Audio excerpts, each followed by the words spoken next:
Among the Yellowjackets survivors, Travis has had one of the most tragic and defining journeys, despite being somewhat of an underdog as far as how the overall story is presented.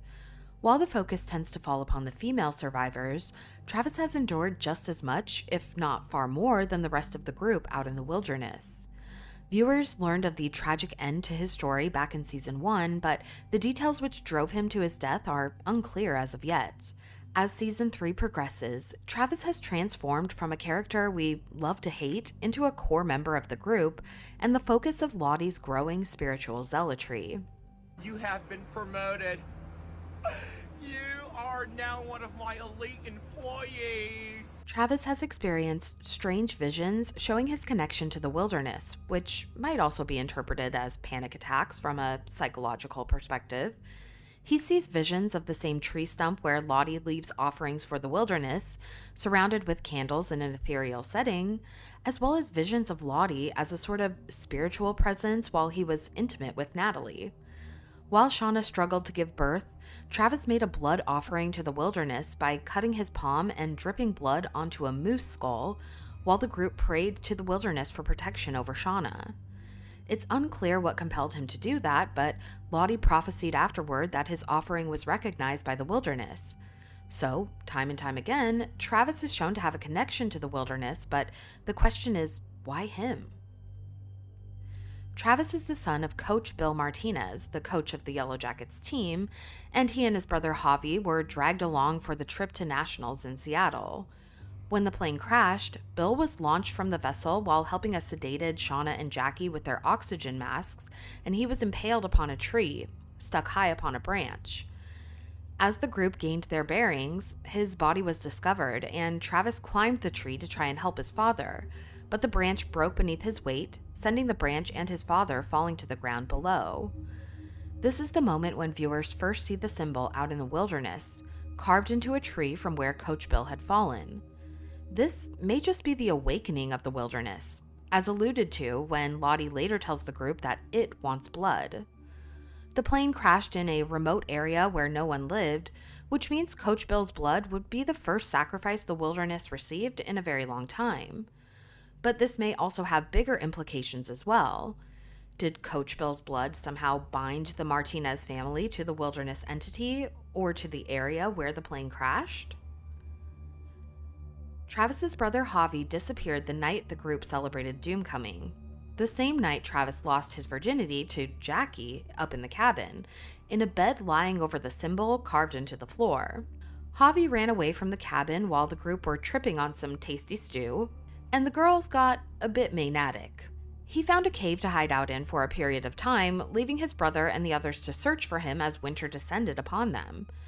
However, Thais's connection to the man with no eyes guided her to the various trees marked with the symbol, forming a larger map of the symbol on the ground, which the cabin lay in the middle of. During this cartography project, they found Javi near the hook at the south end of the symbol and brought him back to the cabin. Javi refused to speak to anyone, including his brother, but Travis believed given time his brother would tell them where he had been. Javi spoke to Coach Ben only once, confessing that she had told him not to return to the cabin. We don't know who she might be, but Coach also appears to be speaking to someone once he takes up residency in the cave in episode 2 of the 3rd season. Are they speaking to the same person or entity? Or could this be an effect of the toxic gases found in a nearby part of the cave? Javi was young and innocent, set apart from the others in the group. When he left the group for a time, he set himself even further apart and never reintegrated once he returned by refusing to speak to them. When Natalie drew the Queen of Hearts card, Javi offered her shelter and protection, but in doing so, he traded his own fate with hers, and his life was forfeit. The wilderness chose.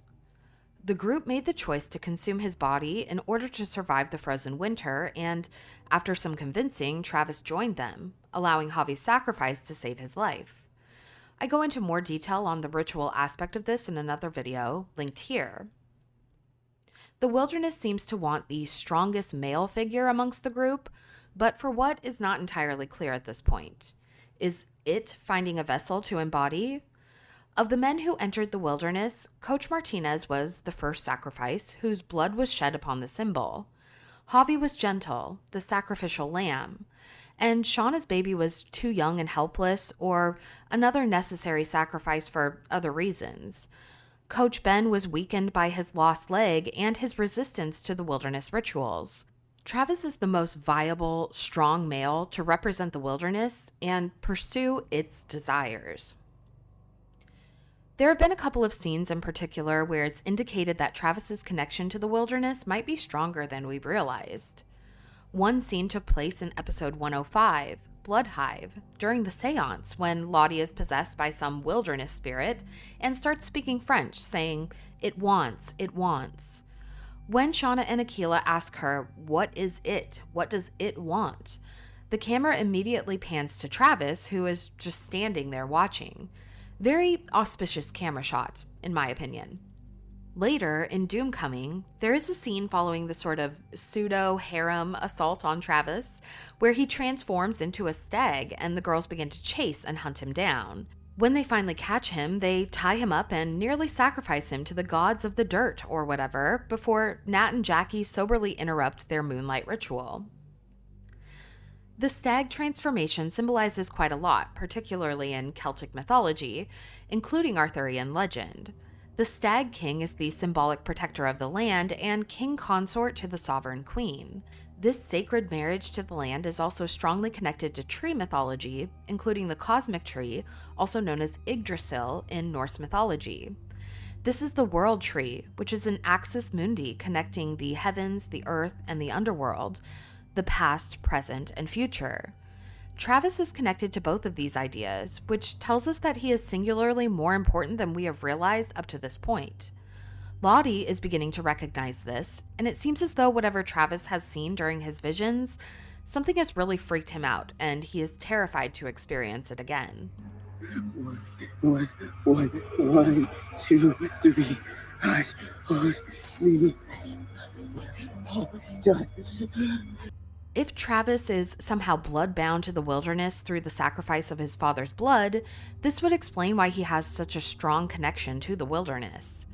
Alternatively, if the wilderness entity is seeking out the strongest male to possess, Travis would be the prime candidate among the available options.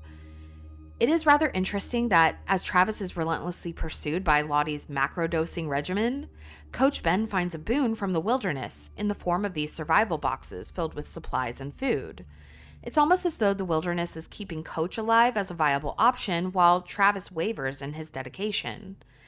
If the wilderness is truly an entity out there, we can start to recognize these tiny shifts in the balances which affect everything around them.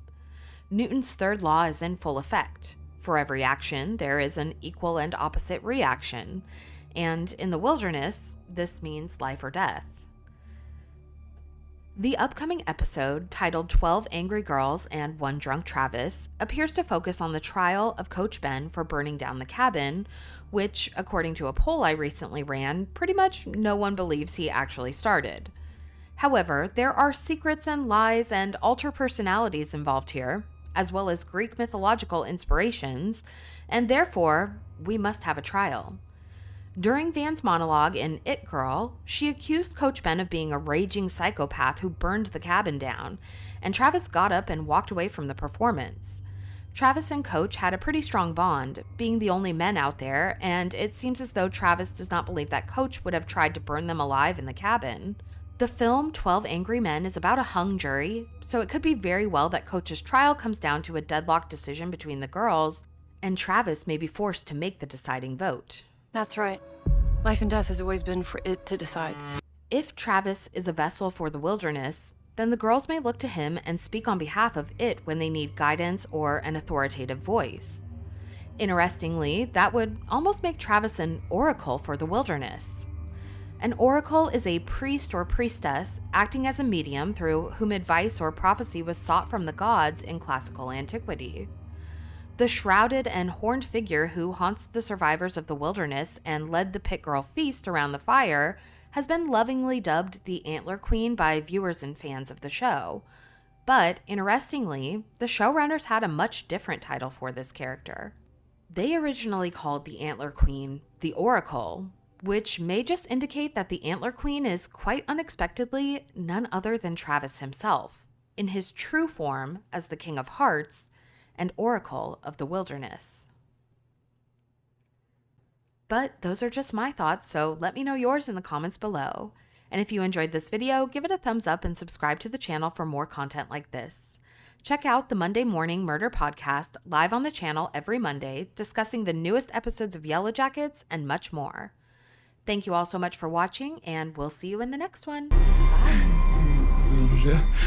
Is that French? Since when does Lottie speak French? Jackie, wasn't she in your class? Yeah, but she sucks at French. What's she saying? I don't know. I suck at French too. Well, damn it, Jackie, try not to. Here? Here. She's saying here. There's blood where, Lottie? You really have to be encouraging her, Van.